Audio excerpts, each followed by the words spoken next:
Hi friends, let's talk about Kikurage. That's what it's called in Japanese, but it's also called wood ear mushrooms. Or on this package that I got at Ranch 99, it's just called dried black fungus. But I noticed that the characters is what I wanted.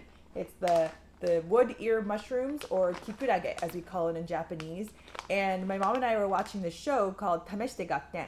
I don't know if anybody else watches that, but we really like that show because it gives you a lot of interesting and good information. And this one was about health. And so it's about these mushrooms that are supposed to be really good for you, especially to make you regular, if you know what I mean. I don't really need help in that area. I know that might be a little TMI, so apologies for that if it is, but it's supposed to be good for your digestion. So don't overdo it though, just because we say it's good for your health. Apparently 5 grams a day will do the trick. And so here it is in dried form. This one's all sliced up and cut up already. Apparently the bigger ones, the actual whole mushrooms, are better quality typically, but I was lazy and didn't want to like cut it up and all that. So with this, I can just toss it into soups, I can toss it into things, or just put it all into water and not have to do very much. So it's my lazy way of getting some into our diet. So it's supposed to be really good in vitamins and minerals too, especially in vitamin D, which I, as someone that sits in an office a lot of the time, don't have enough vitamin D, and probably true for a lot of people. So it's supposed to be good for that, calcium, iron, all of those things. So, oh, and potassium. Oh, it says it on the back. All sorts of minerals in there. So again, good for you, and it doesn't really taste like much, so you can really put it in anything. On the show, they even put it in a dessert, but the only thing is it doesn't taste like much, but it does have a very distinct texture. It's kind of crunchy, kind of chewy. I think unless you try it, it's hard to describe, but it's like a crunchy mushroom.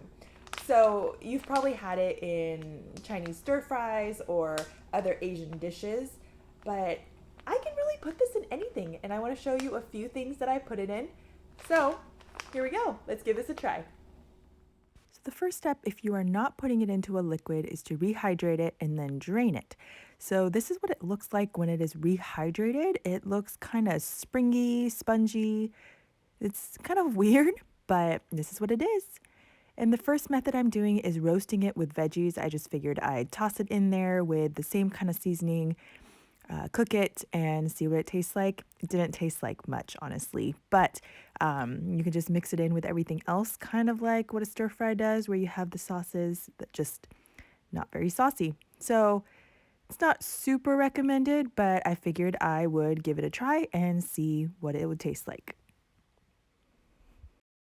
The second thing I'm trying it in is miso soup. This is just my standard miso soup, but look at these pieces. If you can see, if I can grab one with a fork, I probably should have used chopsticks, but here they are. Again, the same springy texture, but it's just part of the miso soup, kind of like you're eating other things and you eat one. Just mixed right in. There you go. All right.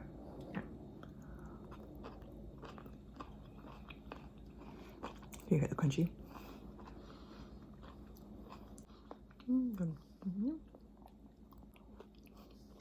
Most of the time you don't eat it separately.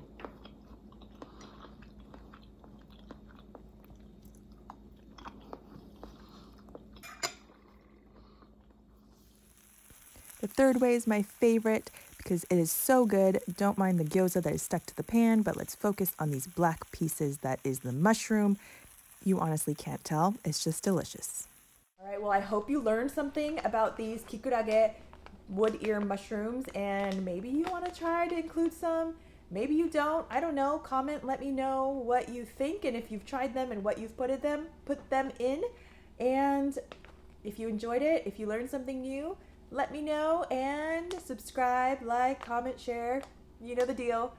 I'll see you next time. Mata ne!